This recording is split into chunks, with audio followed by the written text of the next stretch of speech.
All right. So, welcome if you're joining me. I'm going to just check really quick that everything is set up and working. Let's see. 2 Instagram. So, give me a minute and I'll get this going. Channel. Let's see. Live streaming. Looks like I'm in progress. Okay. All right. Yep. All right. Looks like I got you. Excuse me. All right. Let's see. Profile. I should be live at any rate. Not sure if that's working or not, but here's hoping. Okay. Let's see. Should be live. Doesn't show me as live. So let's see. Can you hear me? Are you able to hear me? Bueller? No? Let me see. Can you hear me now? I don't know if you can hear me. Let's see here. Let me see if you're showing up in my thing. No, not yet. Let me get you over here. You see my screen, but you can't hear me. Let's see. The screen share. Let's see. This should be... Alright, give me 1 second. Sorry, I don't think anybody's watching me just yet, and if they are, I apologize. Where did I put that? There it is. Not this. Yeah, let me do copy. And go here.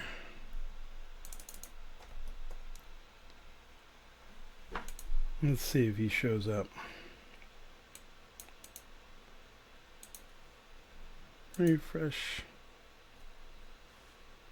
Track. Oh, there we go. All right, might need to move you over a little bit. Let's see, how can I do that? You might not have to. You might not be able to sit in the middle of your screen. Let me see. So if I go here and I say copy this. And I go back. This, maybe I post almost that. Yes, this is you. This is supposed to be you. Let me copy you here. Delete, paste. Well, this is exciting. Technical problems abound. Not sure if anybody can hear me. All right, can you see that? Don't hear you if you're talking. Well, that's exciting.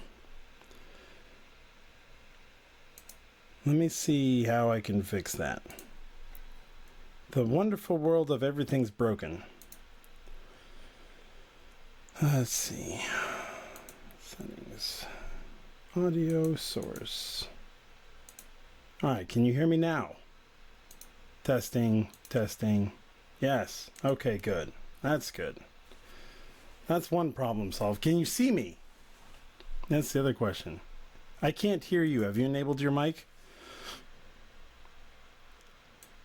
Yes, you have your mic. Let me see. Why can't I hear you? Settings. Audio output. Show more options. Oh, this is probably why. Yes, allow. All right, try talking. Let me see if I can hear you. Can you hear me? Yes, I can hear you now. Okay, good. Perfect. Any echo, anything like that? Nope. Do you see the screen like I do, where it's like you and me on top of each other, and then the screen on the side? I do not see you. I just see your shared screen right now.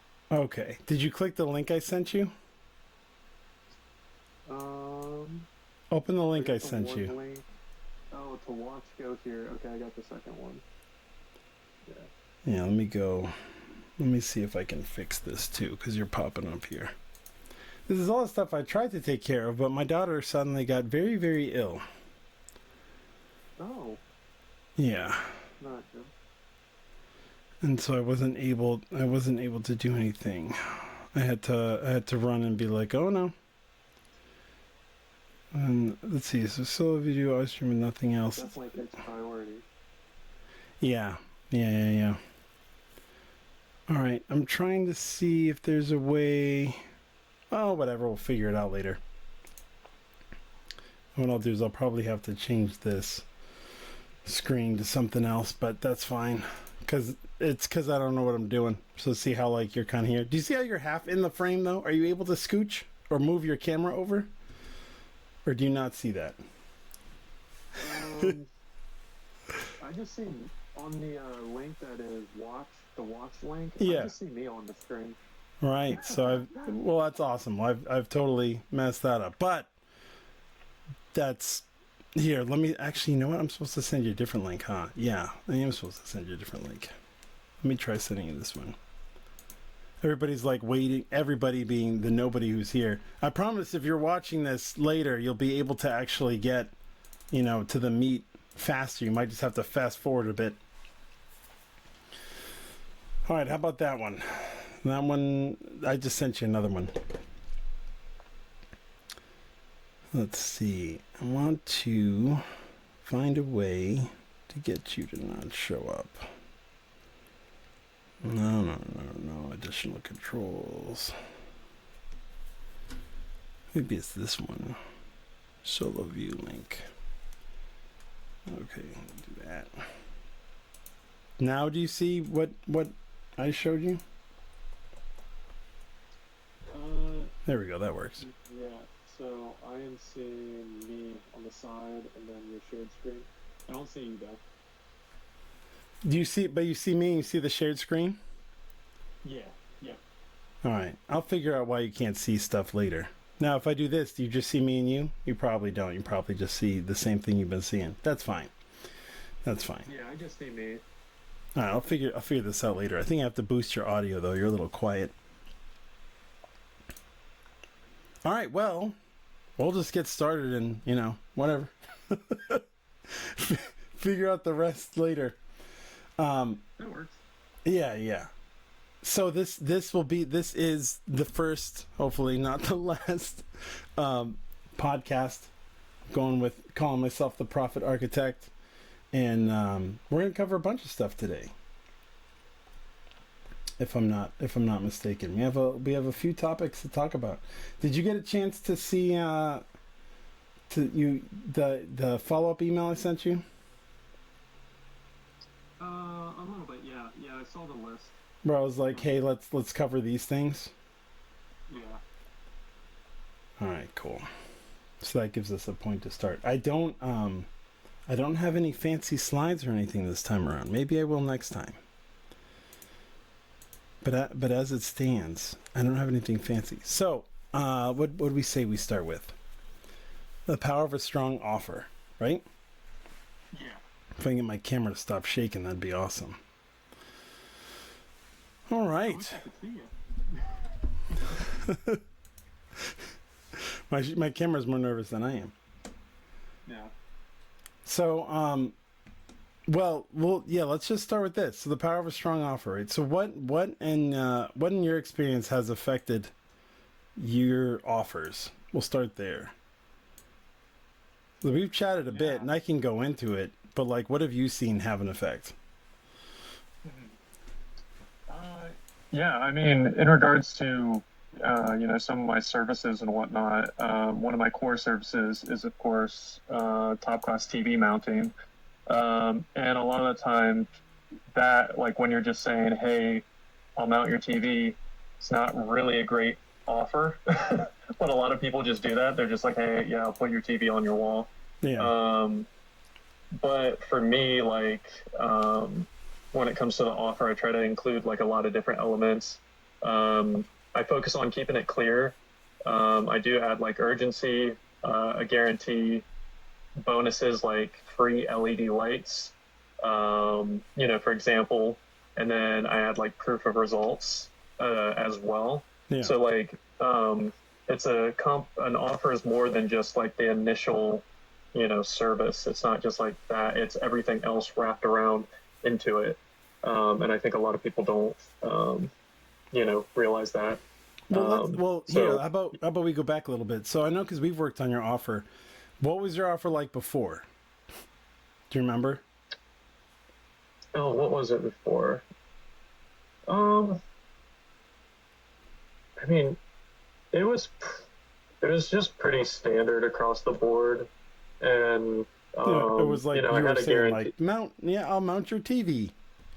Yeah, yeah, it was just like very, very almost transactional, so to speak. It was just like, this is what I can do, you know, click the link, link to reach out type of thing. But um, now there's more like emotional elements into it as well. Like especially if we're talking like my actual advertising when it comes to like meta ads or anything like that. Now there's more like imagine walking into your living room, your TV's perfectly mounted, it's stress free. Yeah. You didn't even have to lift a finger type thing. And not only that, but you get free LED lights to set the mood for any occasion. Um, you get the perfect full motion mount, so you can, move your TV anywhere you want it, and all this stuff, all of that combined Yeah. really matters when it comes to the offer, and that's it's definitely evolved. Obviously, if I had some ads and stuff to show you, it'd be I could go more in depth, just a No, lot to it's it, a fine. lot I of mean, different right components. now, yeah, we're just sort of like talking.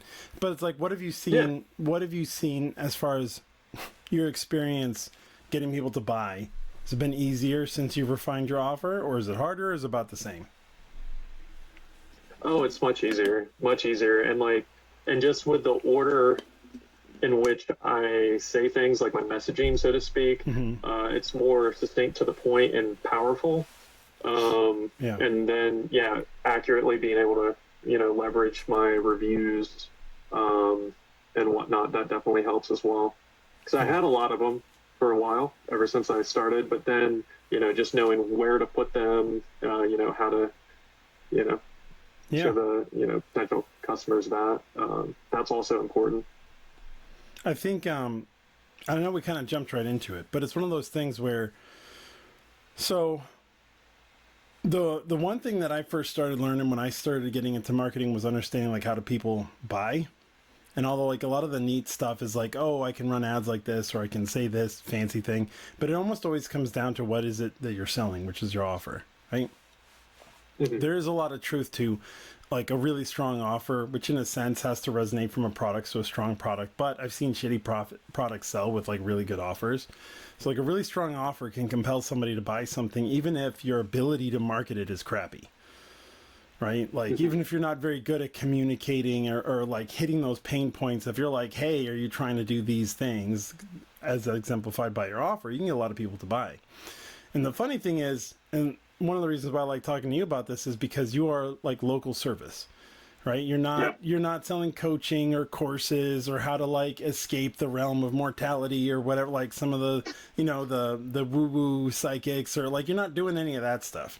Not saying you couldn't, but you're not doing any of that stuff. You're like, hey, I want to mount your TV, and it's like such a basic service that most people are like, if you can understand why the importance of your offer and how to make it work for something as basic as I want my TV mounted on my wall and be successful with it, you're pretty good across the board. And it's Hmm. pretty explanatory in the sense of like, okay, well, if you can get it on like mounting a TV, I could probably figure out that my offer could be tweaked on everything else.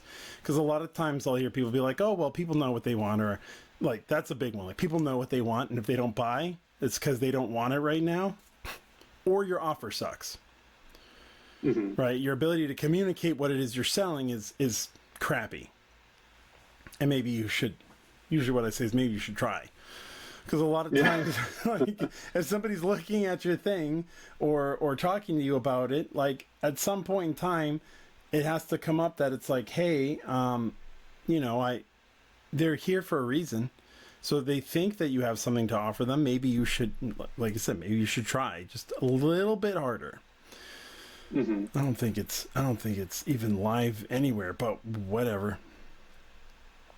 It says it's waiting for me, but I'm supposed to be live. I don't know why it's not live. I'll figure it out later. Yeah, but it's fine. I don't care. I got it going on one. I got live in one place at least, and I'm probably actually live on YouTube, just not on the one that I created, the stream that I created, or because like I have little green check marks and I have like, hey, it's streaming, so it's going somewhere. But I don't know where it's going. Yeah, awesome. At Anyway. least see if it. Yeah, like I don't know. It says I'm live on one on. It says I'm live here, but I don't know where it actually shows up. Anyway, but yeah, the offer is big, and it's very it's usually overlooked. It's usually overlooked because the business owner, as I said, believes that the solution or what their offer is self-evident, right? They're like, yeah, like obviously this is what they want, and that speaks into a whole lot of things like messaging and stuff like that. Like talks about, like, yeah, but the thing is, like, you as the business owner, you know the solution, even in something as simple as this, because it's not just getting their TV mounted; it's location, material, equipment. Like, there's more steps that go into it, which you highlight, and most people are just like, well, I just want my TV mounted, but they don't understand the rest of it until they start to do it themselves. And then that's why you end up getting phone calls, right? That's why they go to Best Buy and pay some 17-year-old 200 something bucks, where the 17-year-old gets like $5 or whatever. Yeah. Because at some point in time, they're like that service wouldn't exist if people didn't understand as they go through it that it's more complicated. And this is something like mounting a TV. I'm not saying that everybody has that issue, but I'm saying there's enough that it's a service, right? And then and that's also just looking at the consumer base, which is what we also talked about, which is, okay, if the person you're going after isn't necessarily the one that's looking for it, it's not the most in demand for it, where else can you go? And that's where it's like, well, let's take this offer and expand outwards, which I think has worked really well. But yeah, it's more than just, I think the worst thing that can happen to business owners, and this is something I talked about a bit, is the AI influence. So a lot of them don't understand. They won't understand what the offer is. So they'll go to AI and they'll be like, I sell a widget, help me put together an offer. And it's like, dude, 10% off. And they're like, yay. And they don't understand that. Yeah, that's what they think an offer is. 10% off, 15% off, $25 off. It's literally a percentage or a dollar sign. Like 9 times out of 10, they're like, oh, that's my offer. It's like, no. And it's like, whenever I talk to people, they're like, well, I don't want to discount it. I'm like, who said anything about discounting? Well, they're like, that's what the offer is. I'm like, it's not the offer. It's just presenting what you sell in a way that is appealing to the other person, which isn't always a discount. There are many ways you could do the offer, but that's frustrating. That is it's just like, come on. All right, let's see. So we can cover that more, but like, it's just something I've seen a bit. There was the one more thing I want to touch on the offer is the jargon or the highly technical language that people use. So like where I've seen this a lot is in like laser lipo and cold therapy fat blaster or whatever they want to call it, right? And that's really bad, right? Yeah. Because it's like they'll be like, this is my offer. It's super laser cold fusion phaser beam, and I'm like, nobody has any idea what you're talking about, right? Like, they just don't. And even if somebody looks it up, they're looking up to find out what the hell you're talking about, right? And those are the hardest business owners, to get them to understand that they need to adjust their offer to talk about the result. So you go from what it is to what they're getting. Like, yours is what it is what they're getting. TV mount equals TV mount, right? There's but in some of these is like laser lipo, like they don't know what it means.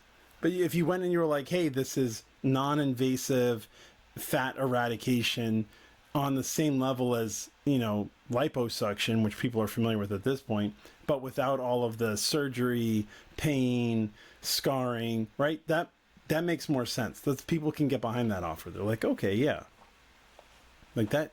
And when they've made those adjustments, it's been reflected in a boost of sales, right? So it's like you have to get away from the thing and get to the result. That's why I said yours is very simplistic, which is why I didn't bring it up before, because it's like the result is their TV's mounted.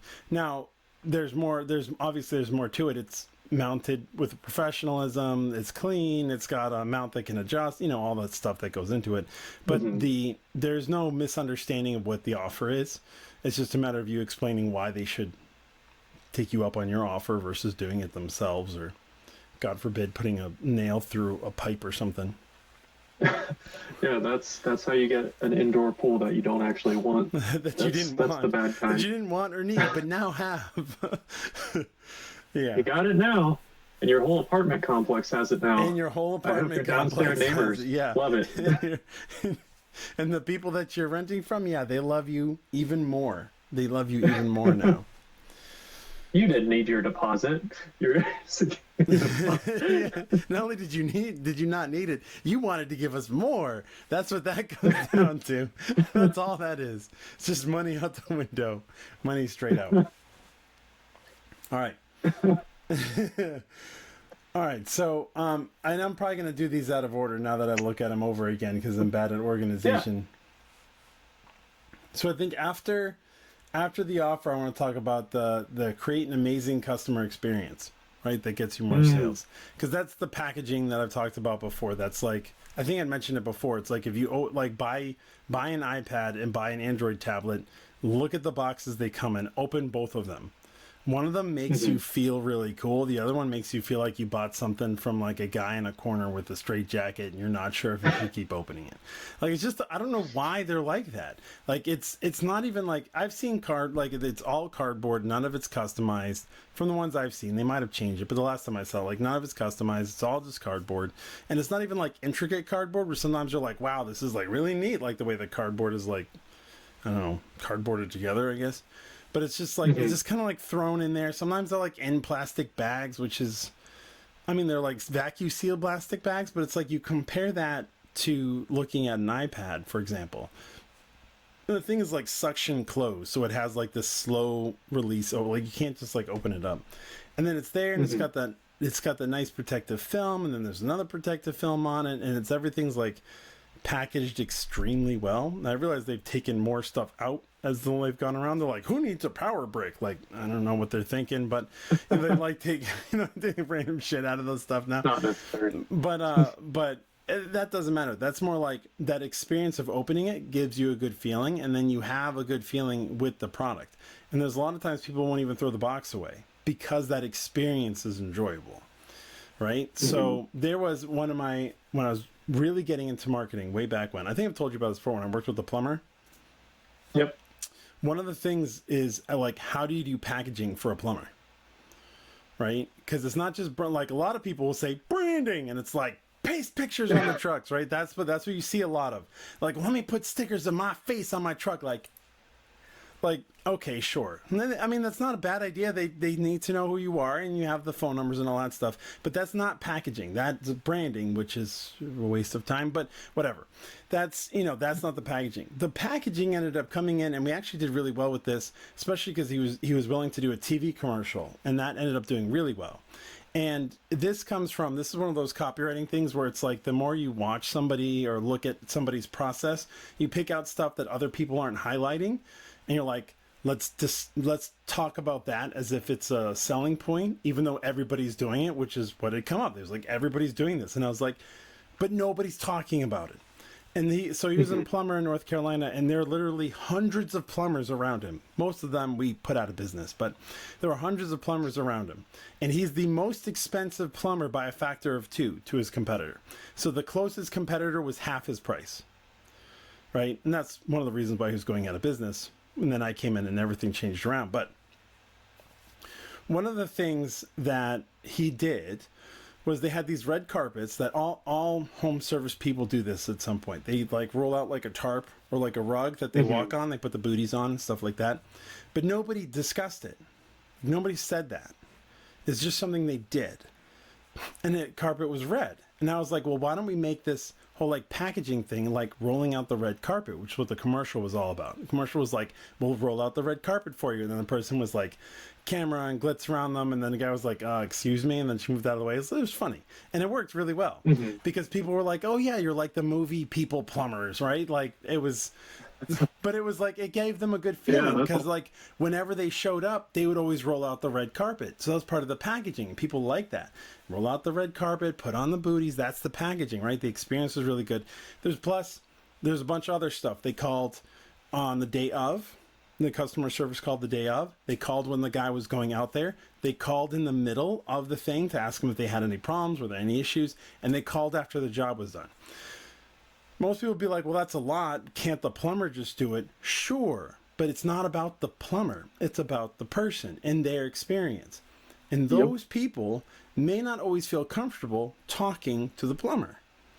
Or, depending on what needs to get done, they don't want the plumber tracking around the whole house looking for him to ask him these questions, right? You don't want the plumber to stop doing what the middle he's doing and go up to him and be like, hey, can I have a few minutes? I just want to ask you if you had any questions, or like, what the hell are you doing? Like, go take care of the thing I hired you here for. But if you call them, it's a different experience, right? And it's like, was radically different. So yeah, they were the most expensive, but everybody loved working with them. Most of the comments were like, I loved how they kept in touch with me the whole time. Like, they called me before they got here, they called me when I was here, they called me when they were gone. And it wasn't just to deal with like customer complaints or whatever. It was literally to make sure there was nothing wrong. Because they understood people have no frigging clue what a plumber does. If a guy comes out and says you need a new axle fluoride pump thermometer, they're like, what? And they're like, yeah, it makes your house like bleed liquids faster into the ground to absorb rate. And they're like, I have no clue what you're saying, because that's that jargon, right? Obviously, I'm not a plumber, so I have no freaking clue. But it's one of those things where it's like, okay, so they understood that the plumbers spoke in jargon because their jargon was specific to jobs and what needed to get done. So if they didn't use jargon, it could be more confusing. So a lot of times I say don't use jargon. But when it comes to the person, they wouldn't want to use jargon, but they had no real way of explaining it. So they would go tell them that, their unicorn pooped in the wrong hole or something, and then the person would get a call from the office and say, hey, do you have any questions? And then they'd be like, yeah, they said something about a unicorn, and they would be like, oh, okay, this is what we're doing. Because the person would have an idea already of what the job was, and they knew how to translate that for the person. So the plumber didn't have to worry about it. Plumber didn't need that. They just had to be friendly and do their job and be polite. But they didn't have to worry about communicating it in a way that would make sense to them. They had somebody on their team doing it. And that's like packaging for a home service person. Right? And that was very effective. All of their reviews were always glowing. So it's like, yeah, they're more expensive, but everybody loves them. They do a fantastic job. Nobody really has any complaints. And the nice thing about charging so much, which is something that a lot of people forget, the nice thing about charging so much is when there was a mistake, they could cover it and it wouldn't hurt the company. Right? Because you're dealing with people right now. So far, there's no robot plumbers, but they're coming. But it's like you're dealing with people, and people are going to make mistakes, and you do everything you can to avoid them. If they make a mistake, it's on. That's why you have insurance and stuff. But it's like, if you own the plumbing company, do you want your plumbing insurance bill to go up? Or would you rather just pay for the damages, the repairs, or whatever yourself? And like, as the plumbing company, it's way cheaper to buy the materials and pay your guys a couple more hours to fix what they broke than it is to go through the whole, oh, we messed this job up, now we have to get it reimbursed through the insurance to be able to cover all this. But a lot of companies have to, because they don't have the funds. They don't have the liquidity to do it. Right? And that's like, okay, yeah, we messed this up. We'll be back in 2 weeks to fix it. It's like, are you kidding me? Right? Like, that's not going to fly. That's not a... Yeah, so that's not a good time. And that's one of those price things where it's like, yeah, if you price high enough, you can actually cover problems, or you can take care of people. The other thing was they would do community work, right? So they'd find a place that needs help and they would just take care of it. But they could afford to do that. They could also afford to hire the plumbers they needed to and buy out competitors and stuff like that. And it works really well. But that's one of those things where it's like, okay, how do you do, if you can't do a box, a neat little box, this is how you would do it through like a service. And then the third way is, it's like, okay, I'm all digital. So how do I do packaging if I'm all digital? And it's the same sort of follow-up. So usually I say you want like a 7 email sequence after somebody buys. So if they were to buy your course, you'd send them a thank you email, and then every day or every other day, you're sending them additional emails, asking them if they're going through the material, highlighting stuff in it that could help them, and offering any other support so that while they're going through it, because a lot of people won't jump into it right away, but you're sort of highlighting reminders of why they bought it and trying to get them to go through it, and then to engage with you if they have an issue. Now, what I've seen sort of take over that is the school people, the school.com, whatever, SKOOL. The ones who are smart about it, they do it that way because I can put my products in there, like in the classroom, and then people can ask questions and I can engage with them, and it's a community and it's all in one spot. So that handles that for a lot of people, but you don't need to like pay for something like that. You could just do the follow-up. Just do the follow-up. That's all there is to it. Because a lot of times those school communities are like barren unless you get like a very active group, which is always tricky. But do you have any insight on that? Do you think you'd get more sales or less if you showed up like a bum with like tattered clothes? I mean, that's customer experience, that's something that I've always focused on even from the beginning. And like I went from just focusing on customer service, always doing the right thing. Like that's like one of the big things that has led me from, way back. I've been doing this 5-6 years now, but at first I was making like maybe $35-40 a TV. And now it's like, 125 minimum, upwards of $200-300. And that's just because of, a lot of it is like, goes back to communication. Like literally that's the biggest thing that I saw in the home service space across the board, because my clients would tell me, they'd be like, every single home service person is just like, they don't communicate, they don't show up time, they don't even like say when they're even going to show up. They just pick a day and they're like, hey, I'm going to be there at some point. And for me, I'm from the moment they reach out, I'm following up within 5 minutes. Giving them all the details they need without overwhelming them, because that's also important. You don't want to overwhelm them too much. Some people like the details, some people don't, so you kind of have to feel people out. But the biggest thing is just communicating effectively, and even just your tonality. Some people are just like, hey, what's up? I'm gonna, do your stuff and whatnot. And just having put a smile on. It's not that difficult. Like, just put a smile on, and that like sets you apart from like literally 90% of other home service companies. My whole thing is just to have a great experience, like answering questions while I'm in the home. And I even tell people I'm fully transparent. Like, I'm not like the other guys. Like, literally ask me questions. This is not meant to be some like awkward situation where you have like a stranger like creep coming into your home and you got to be like paranoid, like, hey, I'm gonna be in my bedroom with the door locked while you fix my my sink or something, or build my furniture, mounting TV or whatever. And that's why like for me that goes into the whole creep factor that we were talking about. Don't be a damn creep. Like, that's why, like, it's great to have overwhelming, like, social proof and, like, your face on, on your social media and everything like that, too. And that also goes into the whole customer experience a little bit. So that's been a shift that's been coming for a few years. So the industries always go through this shift where they go from brands to people to brands to people. Like, it just kind of does this little cyclical thing. And if you go back to, I want to say before the pandemic, maybe like mid 2000s, it was brands, right? You'd see a lot of that. What is the brand saying, right? So that's where like a lot of like social activists would be like, hey, I need your brand needs to have this logo on, or your brand needs to say that, or you know what I mean? That ended up getting them into a lot of trouble. But the way you can see the shift, the way you can identify the shift is as time goes on, people stop talking about what the brands are doing and they start talking about what the people are doing who are in charge of the brands. So they no longer blame the brand, they blame the person. right? And they're like, this person made these decisions to do this with this company and I'm upset. Whereas before they'd be like, this brand is doing this and I'm upset or I'm happy or whatever. Right? Yeah. And So you'll see that sort of shift. They'll go from talking about Apple to talking about Tim Cook. Right? They stop talking about Facebook. They start talking about Mark Zuckerberg. And you could see this, like, the shift start to happen, especially when Elon ended up buying Twitter.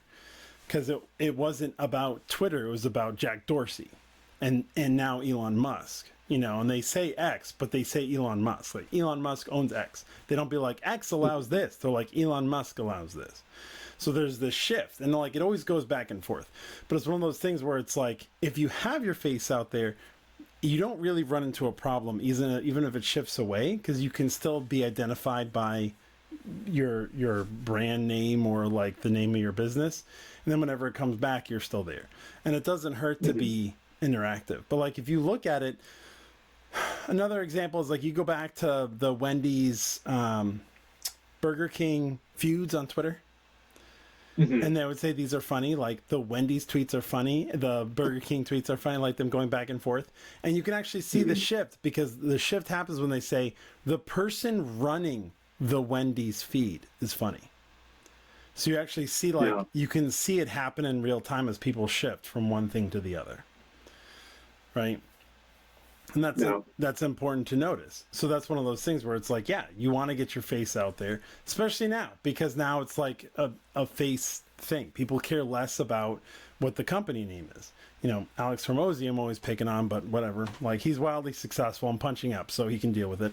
It's one of those, like, he keeps trying to push his acquisitions.com. But if you were like, hey, do you know about what acquisitions.com's been up to? People would be like, who the hell are you talking about? Like, what? Like, they have no clue, but they'll know who Alex Hormozy is, right? So it's one of those things where it's like, yeah, it doesn't hurt, but you also have to have your face out there. Yeah, that's like the biggest thing. Like, and like that's what I learned so quickly, especially at the smaller local business scale. Like like, and I'm an introvert, like, or I don't like to identify as either or, but, like, I'm mostly more introverted than extroverted, so to speak. But, like, I had to kind of get a little more extroverted, kind of whatnot, put myself out there, because, like, that's where all the trust is, and like, people want to know who they're working with. And there's a lot of people who I've seen, especially in the home service business, where they want to try to hide behind, like, their company, so to speak, and, like, you can't do that anymore. Yeah, like, it's way easy. Which is, I didn't want to get into this too much, but, like, the worst version of this is the AI version of this. So, like, that's what I was getting ready to mention. Like, I love that you bring that up. just upload your script, and there'll be an avatar, like a person, who reads it and sells your thingy. The issue isn't that that's a problem. The issue is that people will associate that person with your business. And when they find out that that person either doesn't exist or is like a paid actor that just got AI manipulated to say whatever, and that you are a completely different person, people will feel like they've lost trust. Like, you lose trust immediately. Just like that. Yeah. It's like, if you want to do a cartoon version of yourself so that it's easier for you, sure. But you shouldn't be replacing who's speaking without either massively declaring it, not me. This is an AI version of some random person. Like, because you have to. You know what I mean? It's like, people will expect to see that, especially local businesses. They'll expect to see that person when they go in. And if that person doesn't exist, they'll be like, where's the owner? The person I see in the ads everywhere. Like, which brings up another point. Even if you're introverted, if your face is on your ads, which I know yours is, and you have a cartoon version of yourself too, but you'll get identified in public, which isn't bad. Yeah. Like, oh, hey, you're the TV guy. And it's like, yeah. And then they'll be thinking, oh, do I need anything? Or it's just like, you have positive feedback from people. Oh yeah, and it does happen, and it's very wild when it happens the first time. Yeah, after I got on the news and got recognized in Kroger and the Lowe's and whatnot. It's not bad to be identified in your local market, because that means people have seen your ads or know about you or whatever, and that's a good thing, not a bad thing. But this AI takeover, like, I get it. Like, it's tempting to be like, well, I don't want to say it, So I'll just have an AI version. It's like, no, no, no, no. You really don't want to do that. Like, you just really don't want to do that because people will, because it's a person in person market right now where they're looking for people, they will, you're going to feel slighted. You're going to feel like you got robbed, right? It's the whole thing, like people joke about it, but it's like you have the burger in the ad and then you have the burger you get, and you always feel some kind of way when the burger you get doesn't match the burger in the ad. What if it did? How much happier would you be? Whoa, it looks just like the picture, right? As opposed to this isn't what I ordered, right? Like, wildly different. Wildly different. And people like understand now, but like there's still a lot of resentment about that. It's like, don't make it look like that, because we all know it doesn't look like that. Like, either flip it around and have the honest version of what it looks like, which would not sell any burgers, or be like, this is what we believe it looks like in our heads. But that's why, like, to understand how important this is, that it isn't a recent thing, why do they put things on the box that say actual size or not the actual size? And that's because what people see, they believe is what they're going to get. And if you don't tell them otherwise, it's going to make them upset. I'm also willing to bet when you have something and it says actual size, it probably increases the purchase rate. Because people will see it and they're like, oh, that's what I'm going to get. I'm not going to get something that's like a shrunk down version. Zoomed in 100x version, which they have to put up there. All right. Let's talk about how to track your marketing ROI, because I think this is a good one. So when I think of marketing ROI, I don't think of the money I spent on Facebook. Right? Especially local businesses, you can't just go off of how much you're spending on a platform. You'd be like, well, I spent this much on Google and it brought me this many leads, this much on Facebook and it brought me this many leads, and I made this much money, so they're not ROI positive, they are ROI positive. It's like, you can't. And the reason why you can't do that is because when have you ever, in a local market, seen an ad on Facebook and decided to go into the store? With that being the only interaction you have. Very rarely, if not ever. Right. If ever, very rarely. Usually it's like a need, or you're thinking about something and then you see the ad and then you see the store, or you saw a flyer, or you know what I mean? Like, there are things that will prompt you to want to do it, but you end up having this sort of multi-pronged hit. So usually what you want to do, and this is what I always tell people, especially if they're local market, is you got to look at how many leads you brought in last month, how many leads you brought in this month, how much you've been spending, increase your spend or increase your ads, and then you have to wait a little bit because it takes a while for it to click over. The number of leads you get go up or go down? Yep. Right? Or did it stay the same? Because that's like, that's one way of seeing how your marketing is effective. When you're looking at ROI, you usually have to look at over the course of the year. So you end up looking at the end of the year and you say, this is the amount of money I spent on these platforms. Here's all the sales we generated.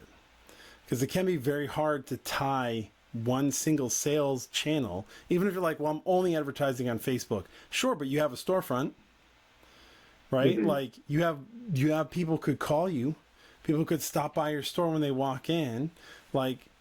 And then besides the fact that it's really dumb just to have only one, to do only Facebook if you're like in a local market. But like, there are means, there are several ways you can go about actually doing this. And so you look at that, you look at the amount of money you make, and then you sort of do the numbers from there. And then it's like, okay, you can look at specific channels. So you say you spent $5,000 on Facebook and $5,000 on Google, and it's like, oh, I'm getting $10 per lead on Facebook and $30 per lead on Google. I'm going to increase my Facebook numbers. And usually I'll say you can try, but it'll probably just cost you more on Facebook. And the question is always, well, why? Because it's like the leads are lower. And it's because it's not just one channel. Like I said, they might see your ad, they might Google you first and then see your ad, or they might have seen you out in public and then Googled you because they're trying to figure it out, saw one of your Google ads, clicked on it, didn't do anything, left, and then they see your Facebook ad and then they click, and you're like, Facebook ads converting like mad, when it's just like the last click in a train of things. So it's like, so even though you could increase the spend, it doesn't actually, it's not always, but it's one of those things where if somebody's going to increase their ad spend, I usually say you want to do it evenly. Increase your ad spend across the board, because they're all sort of playing into each other, which is the whole, you don't separate. In local market, you really shouldn't separate your channels out. You should just sort of look at it as total spent, cost per lead across the board. because that'll, now if you're not on a channel, I recommend adding it. That'll probably decrease your numbers across. If you're only doing Google, you're only doing Facebook, you add the other one in, and then you're good. Mm-hmm. I don't know if you have anything you want to add to that. Yeah, I mean, I just with talking with other home service companies and whatnot, that's like one of the biggest things, like tracking. They want to have this like, oh, I need to know exactly like every single touch point, and it's like there's no way to really do that at the local level at all, like because it's just a ping pong effect or whatnot. And that's why I completely unless agree. you're someone like, unless you're, the only time you can pinpoint it is if you do nothing else except for a Google search and you're like a lawyer for people who get into accidents. Because they're going to go online and they're going to Google, like, I just got in a car wreck, and then, like, your ad shows up. But, like, other than that, like, and even then, like, how would you get those people? Chances are the law office is going to call you back. So I would have, like, a Facebook ad that says 10 things you need to know before you talk to your lawyer about your car accident, to try and get them to call me instead of that person who they're waiting to hear back from. It would be all the things that they don't do or they don't check on or whatever. Or be like, if they don't ask you these questions, like you're probably not dealing with a professional or something like that. They could be specific to only questions you'd ask, which makes it even easier. But like that's but like that's how you would do it. And I'd still want to be there in Google, but it's like, that it'll take them a while to get back, or they may not decide to hire them right away, or they might be calling around. So nab them while they're on the other platforms too. Yep. But even then, that could be tough. Which is a way that can lead us to how do you, like, local lead gen strategies or customer getting strategies, like what's working best. And I've said this before, yes. And it's like, what? Should I do this? Should I do that? Should I do that? Yes, you should do all of that. Yes. And a lot of that's because it's exposure and market dominance. Right, so you're looking for the two things that you want to do in your market, in like your 5 to 10 mile market, is you want to be the only thing people think about when they think of that thing. Right, so if you were a candy shop, like there's a candy shop down the street and they do like, I don't know, luxury candies or whatever. They don't advertise at all. No. They'll be around until they're not, right? It's one of those, that's where most people are. But it's like, how would you advertise that? Well, I mean, it is almost Easter. You'd think they'd be doing something. Right, they're probably doing something in the store like custom Easter baskets. Why wouldn't you put that on an ad somewhere, like on Facebook? Why wouldn't you do, like, even if you're just doing content, why don't you do a short, like little shorts or whatever of like, hey, this is what it looks like when we build our Easter baskets. Share what you do at your house, right? Just to get your name out there over and over again. Because you're going to get people who are like, oh, I just do this crappy thing where I throw this, dollar store candy into a plastic bag and give it to my kids, and they're looking at yours where you're like, this gourmet store and putting all these fancy things on it, making it look really pretty. You're going to make them want to get that, right? And it's like, okay, well, that's Easter. What do you do on other months? Well, first of all, there's barely ever a month that something isn't happening, right? So you have you could have your New Year's basket, Valentine's Day basket, St. Patrick's Day basket, or I'm going to murder Caesar basket, because I really wish people would bring up the murder Caesar thing, the Ides of March, right? It's like a basket with a candy knife in it and whatever. little peeps with robes on them, and there's one in the middle with a little candy knife in the back. Getting off track, but okay. And then April is, you could have what is April? You have April Fool's Day, so you can make a big trick candy, especially if it's a candy store. It's like, we have the mystery candies. You don't know what flavor you're going to get. You can make a big deal over that over the whole month. And then you have Mother's Day, you have Father's Day, you have July 4th. The only month that sucks is August, which is the nothing special happens in August special. So get my thing, because nothing else is going on. So just buy August, the crappiest month of the year. Nothing happens. Right? It's like, there's nothing that happens in August. We don't celebrate anything, so that we're celebrating the lack of celebrations. What I've actually seen is people do it as like a universal anniversary, birthday, whatever. Like, hey, we don't know what month you were born, but we're going to celebrate it this month. Come in and get your, there's ways you could do it that way. But it's like, okay, so you can build that, and it's like every month you've got all this content over the specialty baskets you build, wanting people to like share their interactions. You have these little reels or little shorts or whatever. Talk about like how your candies are better because they're not making the candies, they just offer them.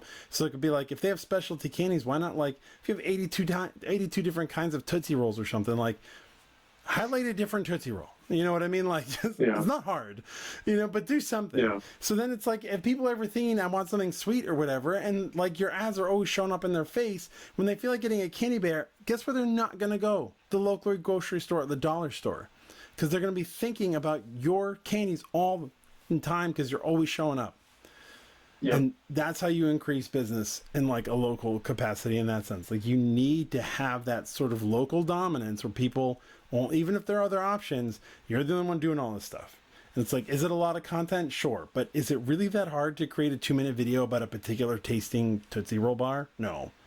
Right? Is it really that hard to put together a 3-minute video of you just somebody like recording you put together an Easter basket? No. You don't have to do the cheesy thing where it's always like, hi, I'm making this basket.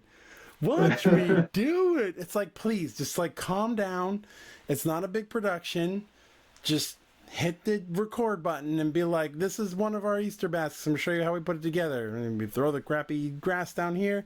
And these are the candies. We got this, and this. These are really nice together. Blah, blah, blah, blah, blah. Come down and check it out. Post your Easter baskets below this video. Love to see what you guys are doing, right? And if you want, like, you can build the basic basket. Then you have, like, all the way up to your ultra mega basket where, like, they have to pan out because it's, like, 5 feet tall or whatever. And has, like, a menacing bunny or something in it. Whatever. They have stuff like that. So it's like, why not? I think I saw the gummy bear the size of me one time. I was like, you've got to be kidding me. Oh, yeah. Yeah, but, like, there's lots you can do. They just don't do it. And I'm like, all you have to do is try it. All you have to do is put it out there, because if it just gets you a couple more customers this month and a couple more customers next month, you're well on your way to doubling your revenue for the year.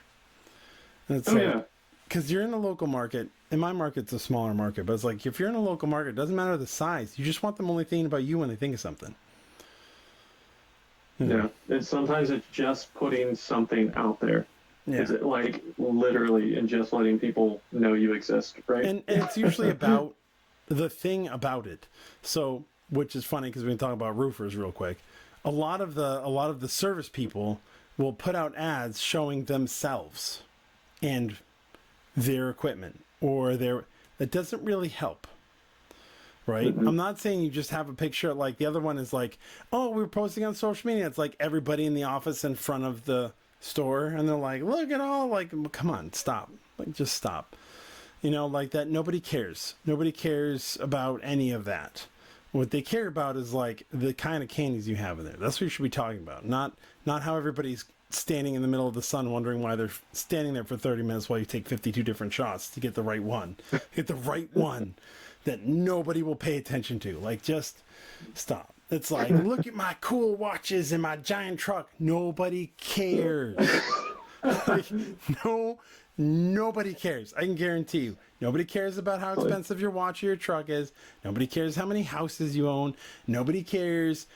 They just don't. What they care about is themselves. What they care about is how long it takes you to do a roof. So why don't you do a time lapse of a roof and put that out as a video? Hey, we just replaced the roof. I want to show you what it looks like start to finish time lapse. It'll be really quick. And you just have a guy do the time lapse. And it's like, whole job took us 5 hours or whatever. And it's like other people out there might take several days or whatever. As you can see in this, how quickly it was. Boom, boom, done. Right? You got to get the person's consent or whatever. Like, that's more interesting. Yeah. Or you just go out there and be like, hey, you might not think your roof has it. Yeah, or you might be out there and be like, hey, why do we offer roof inspections? Like, everybody offers roof inspections. Like, you call it roof inspections. Like, please shut up. Like, all of you offer it. Why don't you do one as to why you offer a roof inspection? Yeah, don't want it. Like, because they don't understand. Why the hell do I need a roof inspection? Either I can see the water coming through my ceiling or I don't. And if I don't, get the hell away from my roof. So maybe you should put out some content that explains why you do a roof inspection. Like, hey, before you sign up for a roof inspection, which you didn't want anyway, here's why we always offer it. When you come up here, this is what it looks like. This is where we can identify. Now, it might not be hard for you to see, but if you get close and you see it here, see this? This is damage that's going to affect you later on. However, because of the way it is, you might not see anything for a while. So that's why we offer it, because you may not always see it inside your house, but we can see it on your roof. We know what to look for. Right? That's Yeah. a better reason to get somebody to call you to come out and have a roof inspection than just roof inspection. Watch, big truck. It's End of free. video. It's free. It's a free roof inspection. That's free. We're selling free gotta roof make sure inspections. it's free. I want to make sure you know that we differentiate. We're free. Like, We also have polos. We wear polos and tight khaki pants. and khaki pants, yeah. We will come at the most obnoxious time of day. We'll tell you we'll be out there in a convenient window, but we will wait until you're in the bathroom or eating food, and that's when we'll show up.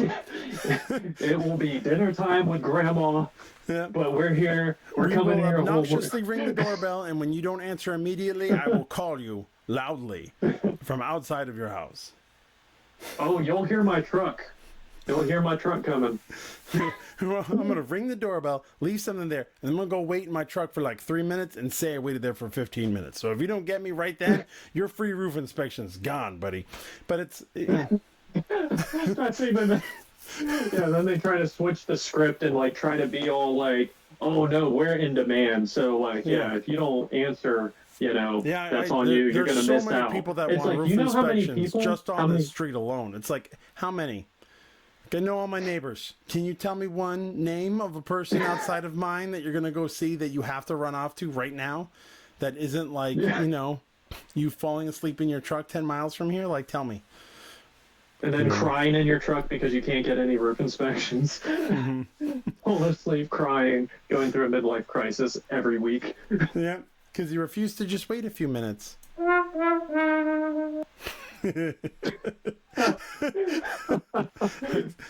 Outside of that, I know I harp on that, but it is very much like you just got to be present. And a lot of times I'll say having something's better than nothing. Now, having a better offer in your ad, putting something together is even better than that, but just having some kind of messaging is good.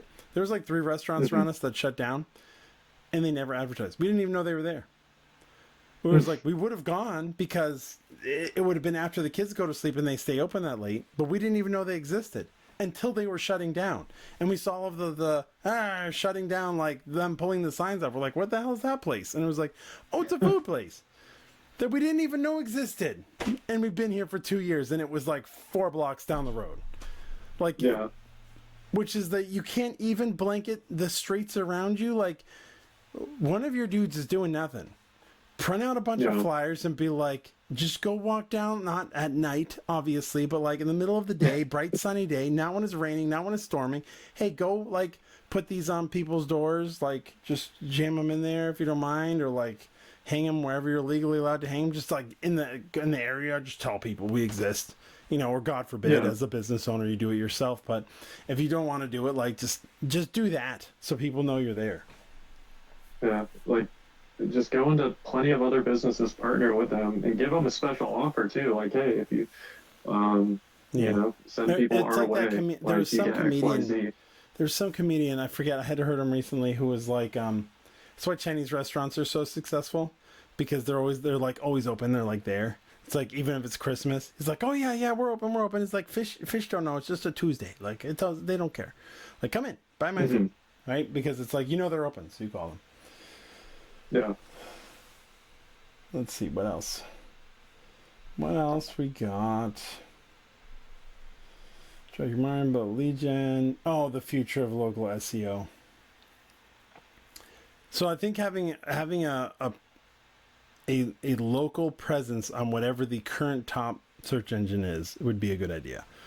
And even the second and third ones as well. So it's like, okay, if Google Maps is there, great. Isn't there one for Apple Maps? Like, probably should try and get on that one too. How about Bing Maps? Yeah, get on that one too, right? And it's just like, because you don't know what they're using. Like, just get on the ones that are there. Because outside of that, almost everything's going to be replaced by AI in some way, shape, or form. So you need a presence for it to point to these locations are open near you. And not hope that they're just going to see the filtered in. Because almost everything now, especially if you're on Google and you're like, I want Chinese, it'll pull up and be like, Chinese food is actually bad for you. It's made from blah, blah, blah, blah, blah, blah, blah, blah, blah, blah. It's like shut up. But it's all there. Like, it's getting in your way. Right. Soon it'll be replaced by like RFK Jr. being like, don't eat that. But it's whatever. It's Don't eat like anything. it just shows up on the computer. You don't want to order that. I've recommended some It's local like, places no, with. I do want to order it. I love my Chinese food. Get out of here. Get out of here. And then it's like, are you sure? Here are 3 studies that show Oh, what's going to boy. happen to your body if you eat this. It's like, for crying out loud. Like, just show me the local place. All right, here you go. Not saying it's actually going to happen, but there is a lot of like the SEO stuff. It kind of goes by the wayside because your SEO fuels the AI. So it will show the AI response first before the SEO. So you end up having to, like, instead of trying to find places that are like, what Chinese food places are open until night, because that's going to get you an AI response. You kind of have to focus in on, like local, if we're using Chinese, like local Chinese food in this city, or blah, blah, blah, this thing, or reviews, best reviews of Chinese. Like, you kind of want to get in those spots where AI can't really do anything, whereas the rest of the keywords are kind of toast. I don't know. What have you seen? Have you seen anything? Well, I just like when it comes to that kind of stuff, it's just like getting reviews. It makes me think about like just getting a crap ton of reviews and like whatever your process is. Because like if you have a Google listing and you're the one with more reviews, obviously you're most likely going to show up at the top. But like so many people half-ass it when it comes to asking for reviews. Yeah. And Well, it's not, and it's not even that. Like, so when I had my roof done, they asked for a review, and I said, "Sure, where?" And then they wouldn't tell me where, so I just like found a random place to put a review, and they're like, "Thanks for the review there, but we actually need it over here." Like, why are you making it hard on your customer? yep, Like, it just send them the much link that they more can difficult. just click it, and then they can put their review in. Because if you have to do any work, you're not going to do it. Yeah, and that's why, like, for me, what I do, I literally send them the review link in person as soon as I'm done. I thank them, having me out. By the way, I am a local business. If you'd love to help me out, here's my review link. It's going to look like this. You just click this button, and it'll verify that you're a real person because I want real reviews and not fake reviews. Yeah. And then you immediately get, like, that's why I have so many 5-star reviews, because it's just like, and Yep. it's really not that difficult. It goes back to the things. It's not hard. Just do it. Like, but I think there's a certain group of people who just, see business ownership as like do nothing to make money. Yeah, well, Type stuff. they usually don't for very long. It's also one of those things where like reviews are tricky depending on where you are. So it's like, all right, you want the Google review, maybe Yelp if they're still around. You want a Yelp review, right? So it's like, but you would want to prioritize Google over Yelp. But you should still probably ask for Yelp. So it's like, hey, here's Google. Like, what I recommend you do is write your review here, copy it, click on the Google one, paste it, leave whatever stars. Click on the Yelp one, paste it, leave whatever stars. Now, you can't incentivize people for reviews because I think all the platforms say you can't do that. Except for Amazon. Well, Amazon says you can't do it, and a bunch of Amazon sellers from China seem to get away with it, right? Oh, they do it. Yeah, they do it all the time. All the time, because they're doing it like outside the system follow-up. Like, so there are hoops you could jump through. I'm not recommending you do them, but there's probably nothing wrong with you saying everybody who leaves me a review gets entered into a raffle. Because you're not rewarding somebody at the moment. You're just sort of, it's up for chance.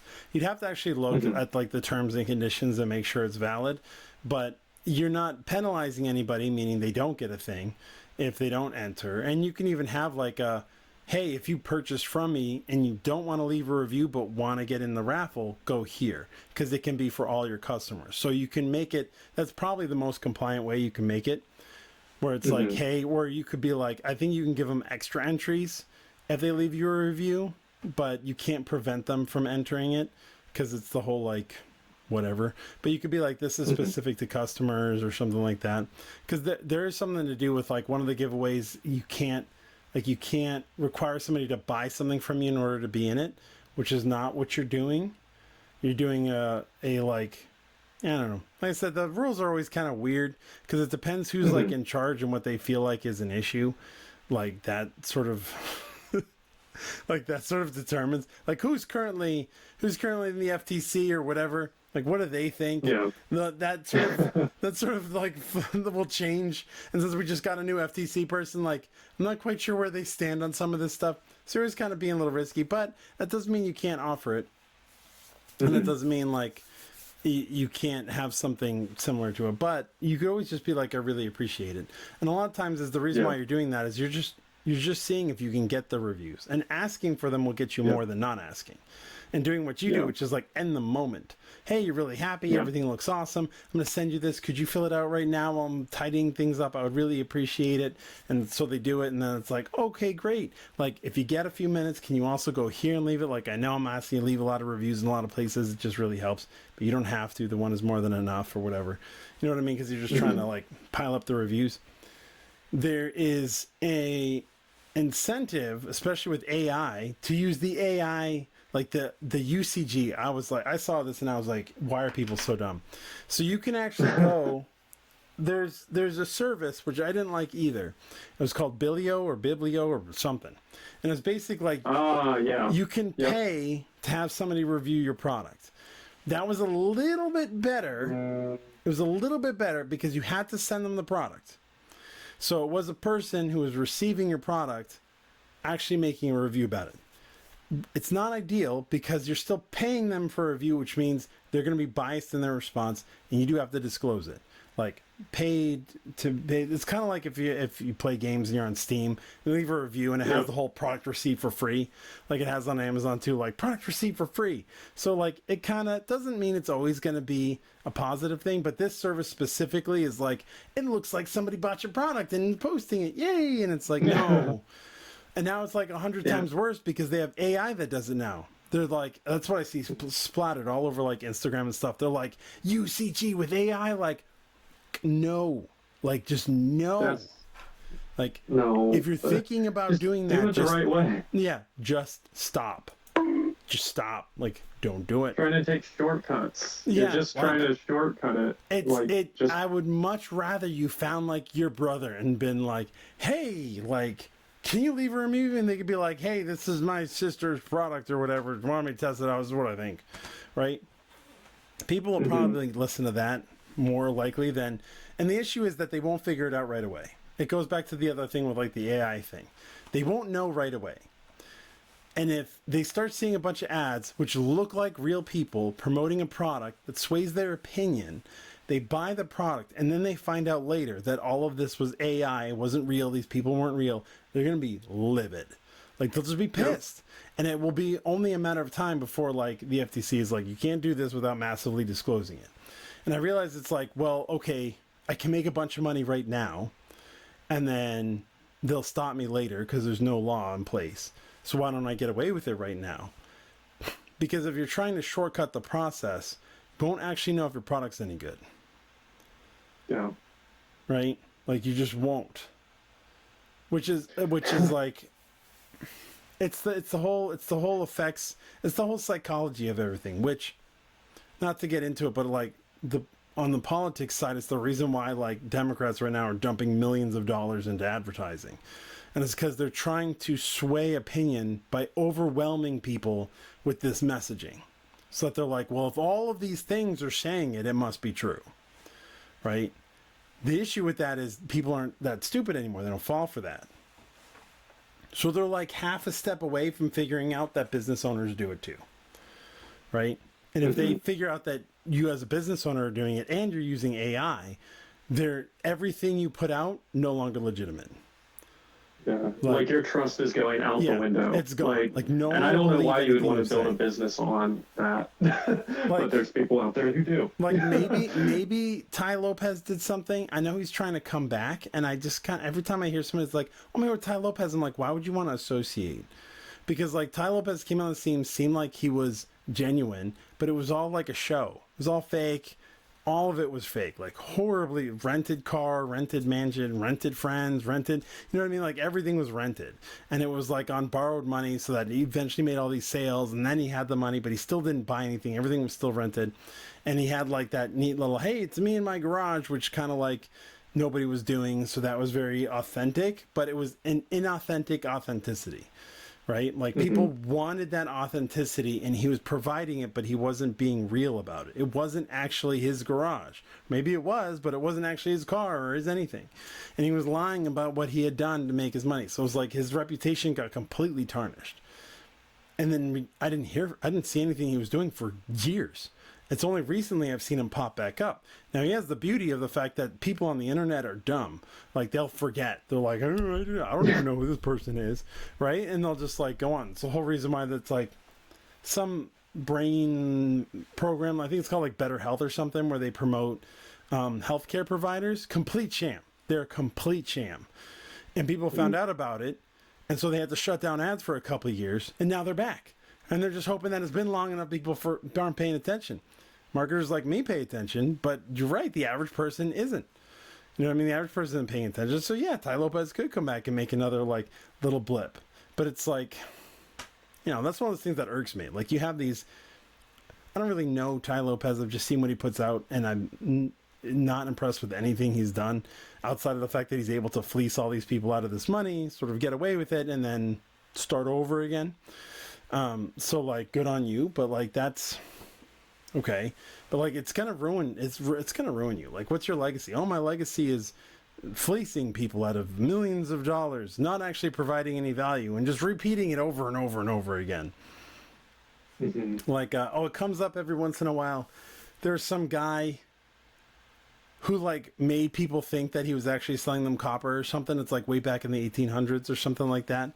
And it was a complete like fraud, but he made like I'll have to look it up or something like that.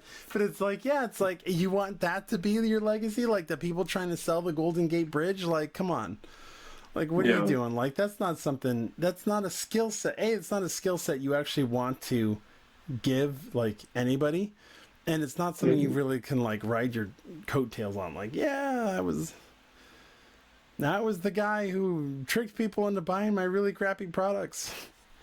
Yeah. Like the guy who had to eat crow, but he's exceptional at selling. This is a Perry Belcher guy. I can always bring up Perry Belcher because I'm in awe at his salesmanship. Like if you watch him sell something, it's fantastic. He has an excellent way of selling. Like I love seeing him do. He really can't he got in a lot of trouble where they're like, you can't sell anything for decades. And he was like, okay. Like, he couldn't, like, go look up his story. Like, it was bad. Because he was just like, screw you guys. I'll do whatever when they want. Because they sent him a bunch of warnings. Like, I'm not going to tell his story. He can tell his own story. But he was selling a bunch of stuff in a way he shouldn't be. Right? And they came after him and they said, you need to stop. Like, this is your warning, like your last and only warning. I think it's something like that. Like, this is your only warning. Like, stop it or jail time. And he was like, and just kept going. He's like, what's going to happen? Like, who cares? I'm making so much money. Man, they came after him hard. He lost like millions and millions and millions. Like he was making some money. He lost everything and owed a bunch of money. And on top of that, I think the judge was like, not only do you owe this money, you are not allowed to sell anything.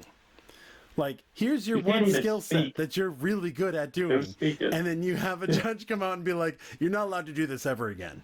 Because he couldn't be trusted not to do it in a manner that wouldn't hurt people. Because he kept just ignoring them. And then, what's his face teamed up with him? The guy who started what was it, Smart Marketer? Or I can't think of his name. He's not. I know Perry Belcher, but I can't remember the other guy's name. Belcher and I think he's able to sell stuff now, but I'm trying to find what is. I cannot find for the life of me what the guy's name.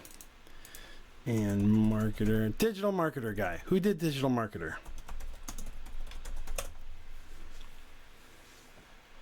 Do you remember who did digital marketer? Oh, I can't off the top of my head, but I'm very. Yeah, I'm trying to pull up who the guy was who started digital marketer. This just goes to show you how much more I know about Perry Belcher than other guy. digital marketer, started in the early 2010s. Let's see. I'm looking at like subscribe to our newsletter. No. Let me just do a search. Who runs and watch AI? Tell me who it is. Yeah, I know. Let's see. Who is it? Ryan Dice. There he is. Ryan Dice.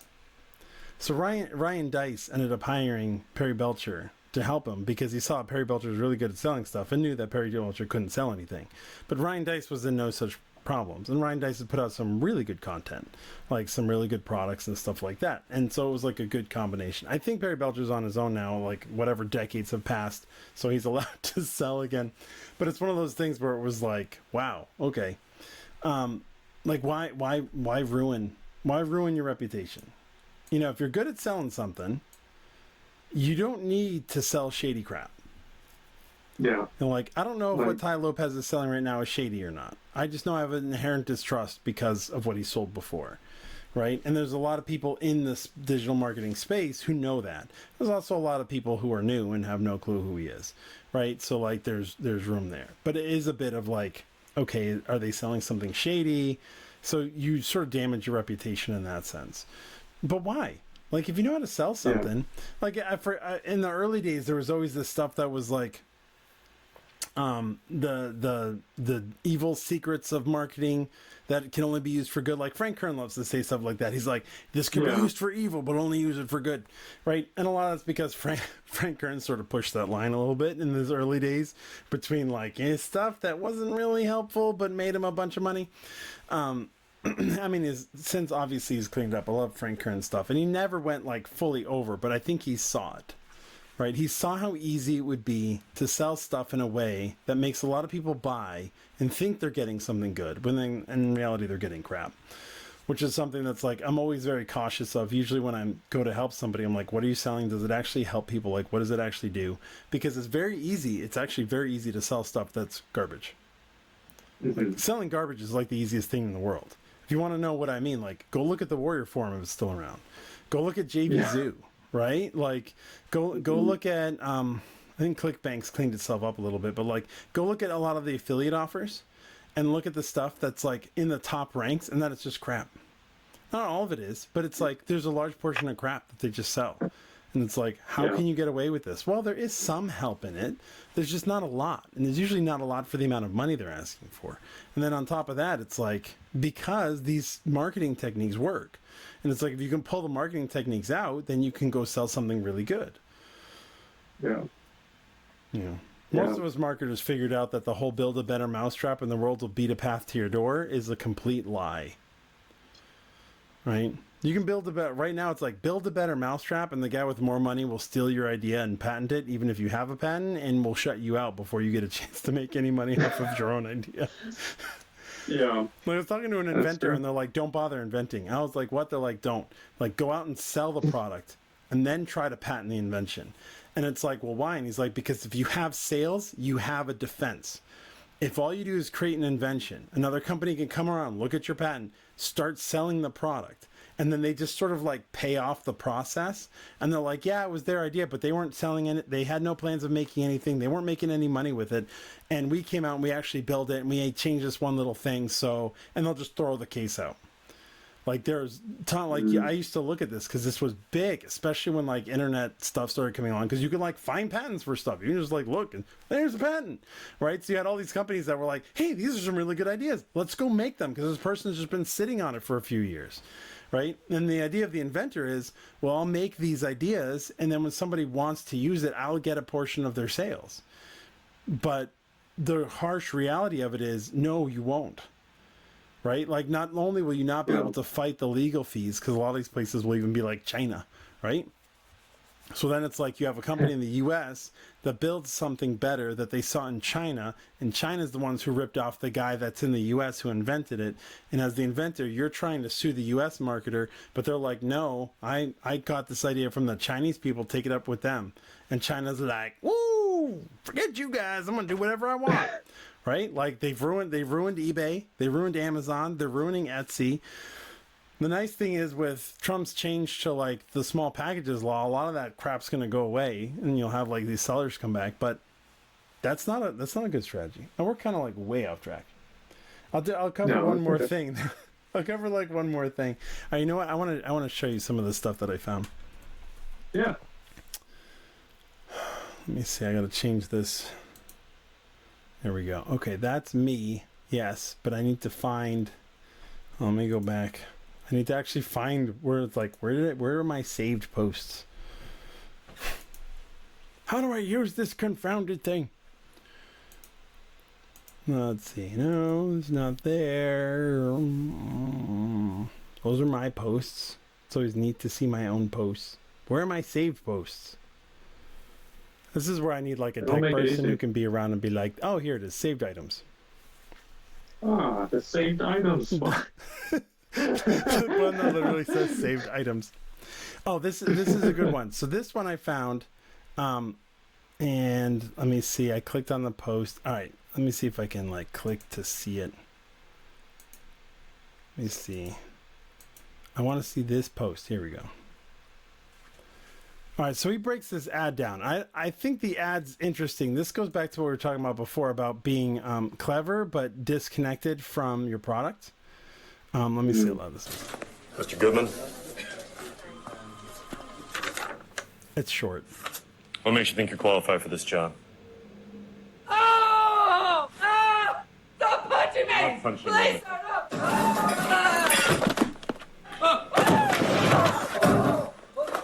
Don't throw me! No, not the fish. Don't touch me! Keep your hands off of me! Don't throw me out!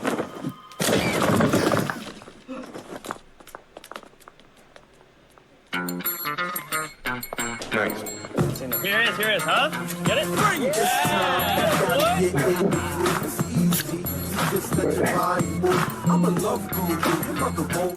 All right. It's clever. I mean, it's funny. Yeah, and it's but that was not what I was expecting at the end at all.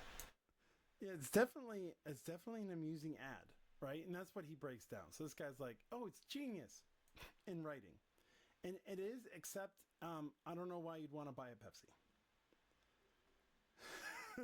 Yeah, there's no. Like, I get this part, like 0 to 9 seconds. You know, Mr. Goodman, why do you think you're qualified for this job? And then, like, he breaks it down. His breakdown's actually fairly good. Like, it's a good breakdown of a short ad of how you can get somebody to, like, pay attention and actually go through it. The problem is the storytelling doesn't tie in to the product. No, there's zero tie-in. Right? I don't know why I want a Pepsi. Supposedly I want a Pepsi now, but why? Right? And this goes back to that Super Bowl commercial where it was like it was funny, and the alien died, and it's like, oh my god! But it's like, what? But that doesn't make me want the product.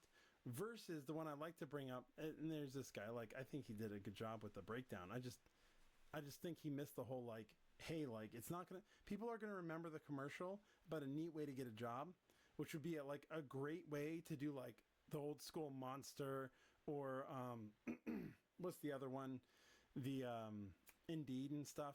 You could end it with like, find your dream job without having to resort to crazy hijinks. Indeed.com, right? Yeah, like, oh, that great tie-in, and that makes sense. I'm trying to get a job. Do I really want to go in? And then you remember the commercial of like having to get your buddies to go along with this sort of nonsense, and it's like, or you could just go to Indeed. But like when it comes to like Pepsi, like, I don't know. I don't know. I think this is yeah. I gotta like click the button. Oh, I did click the button correctly this time. I'm like clicking 10 times. All right, he has like this 12-page like branding is why, marketing is how, which I'm just like, come on. Branding's your story, marketing's how you tell it, branding's emotional, marketing's promotional, which is a lie. Branding earns loyalty, yes and no. It's more like product delivery, but marketing drives action. Like, he's not wrong on the marketing, he's just wrong on the branding. Yeah, like, this is where I'm like immediately no. Like, branding's not a foundation. And his whole thing is like, before you even get started, right? Because he's here like, branding's the macro and this is the micro. So get crystal clear on your brand story first. Your promise, your purpose, your person. No. Nobody cares. Mm-mm. And that's because this. Guess what? All this has in it. Me. My Yep, product it's is back to the ego awesome. marketing and ego Yep, it's everything. That all does myths. not Doesn't matter. work. Branding doesn't work. Nobody cares about you. I'm sorry. And nobody cares about you. They do not care. What they care about is your solution. What can help them. Yeah. So it's like he had some good things in here, but I was like, these branding guys are everywhere on LinkedIn, by the way. Of They're like course. cockroaches. Thought they were just on Instagram. No, they're every. Find a way. Oh, here's a good one. The 14 life lessons I wish I learned earlier by Alex Hormozy, right? So otherwise, like, you make better decisions and learn more by assuming you're dumber than everybody else. That's actually a good one, because that's like keep your ego in check, right? Yeah. To me, this is get clarity on what people are saying, but this isn't bad. I have no problem with this. The hardest respect to earn is one's own. Yes, I think that's true too. Let's see. If you want to control what people think, control what they say. Yes, and this is where it gets a little twisted, because he kind of hits the nail on the head on what you see happening a lot around you. And it's like, if you want to control what people think, control what they say. Yeah, that's like borderline, like, what are you trying to do? Like, if you want people to, is it like, so I'm a little iffy on that. Yeah. You get more out of reading one book that's great 5 times than out of reading 5 mediocre books. This is where I would say no. Yeah. We're like, I agree that you'll get more out of that book reading it 5 times, and that's because we forget so much. I think it's like you forget like 80% of something you read the first time you read it or the first time you're listening to it, which is why you can watch a movie multiple times and you pick out stuff you didn't last time. Well, you did, you just forgot, right? So it's like now that you knew 20% of the story, you don't have to remember that bit and you're able to see more, which is why when you have like really complex stories like the Inception one, where it's like the brain inside the brain inside the brain. Like, you can watch that a bunch and you get more out of it because it's so like twisted. It's hard to pick up. But this is where I would say no, because I would rather get 5 different mediocre opinions about a subject than hope that I've got the one book that's great on the topic, but I'm blinded to all the other ways of thinking. That's a fair point. Right? Fair point. Like, Yep. I will pick up more. I'll pick up more by getting differing opinions, even if they're not experts in it. But like different ways of looking at a solution, I will pick up more. I'll have a better understanding. But the idea isn't wrong in the sense of, hey, you should read a book multiple times to get everything you can out of it. So that's where I'm like, it's close. It's one of those, yeah. This is one thing I was like, most champions do not have something you do not. They lack something you have, which that doesn't make too much sense. I think this is supposed to be an outwork thing, right? So it would be like most champions do not have something you do not. They are willing to do stuff you are not.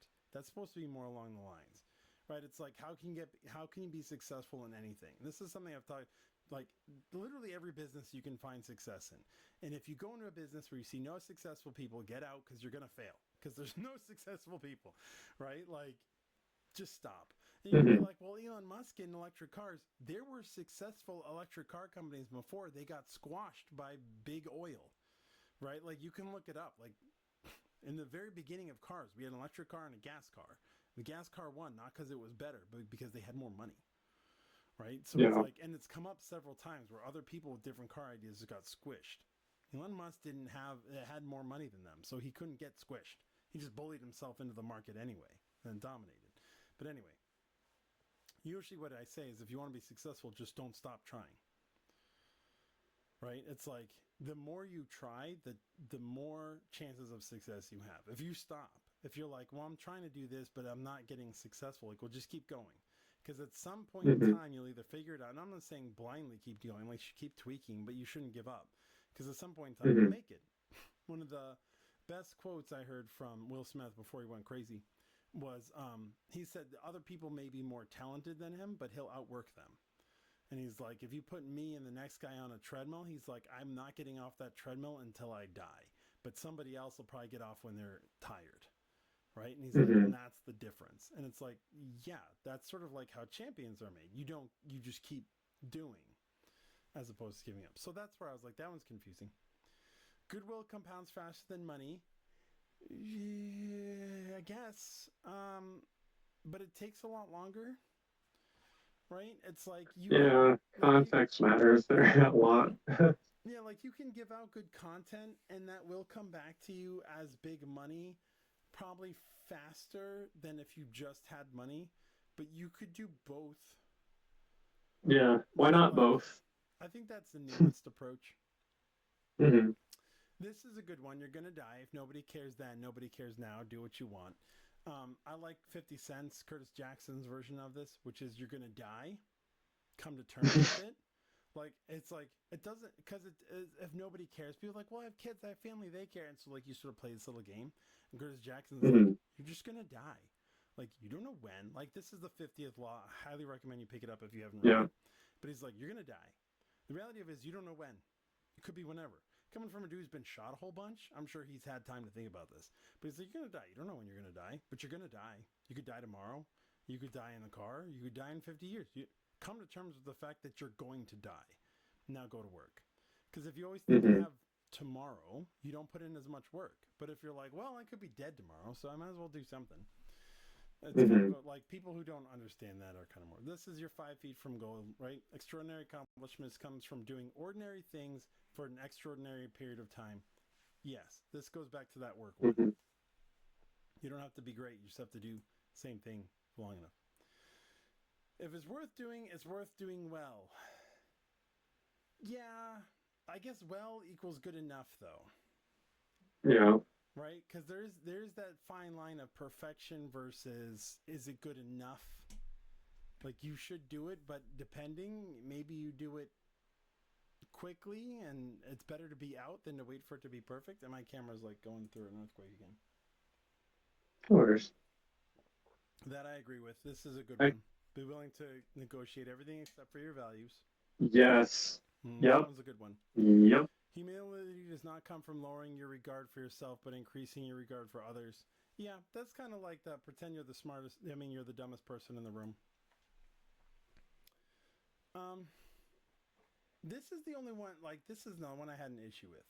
The happy man has 1,000 wishes. The sad man has one. I don't really think that's the case.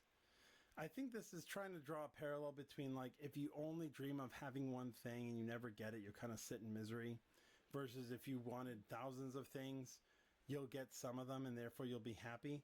I think that's horribly misleading, right? Yeah. I very rarely ever met somebody who only has, like, if I could just have this one thing. I know people end up getting there, but they see that one thing as a gateway, right? So, like, the interpretation is if all you wanted was money, you'll be miserable.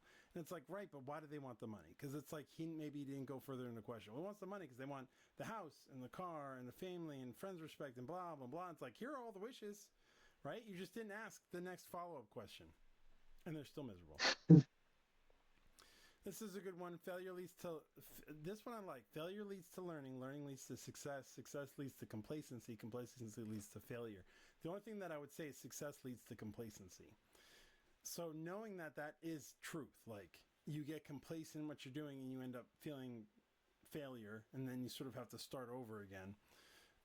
The way out of that would be like when you should sort of milestone your successes. So it's like, here's the first place I'm trying to get to. I've succeeded. I'm rewarding myself. But now I have another milestone to get to. And that way you're always sort of working up instead of ever sitting back on your laurels. Yeah. That's probably a good one. I'd pay any amount of money to make obvious truths real for me. Yeah, because most people... But that's the thing is, like, you could pay money. That's like paying an expert. And you still wouldn't listen to them. Yeah, that's fair. You know? Like, you're still not going to listen to them.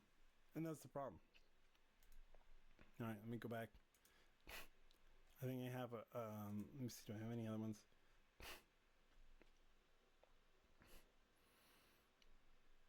Not here. Let me go to Facebook. I think I have a few on Facebook. Facebook, see more. Saved. Oh, that's good to know. Yeah, down there it is, purple. Yep. Nice.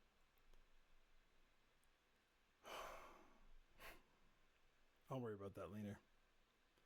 Oh, the simple but ugly cheap postcards I've been showing up on my ad, these are really good. Oh yeah, I've seen those. I get hit by those a lot. Actually, Yeah, that's. those are good ads. Those are really good ads.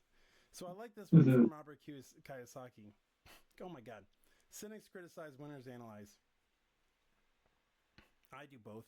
I criticize Yeah. and analyze. Yeah. I'm a winning cynic. Yeah.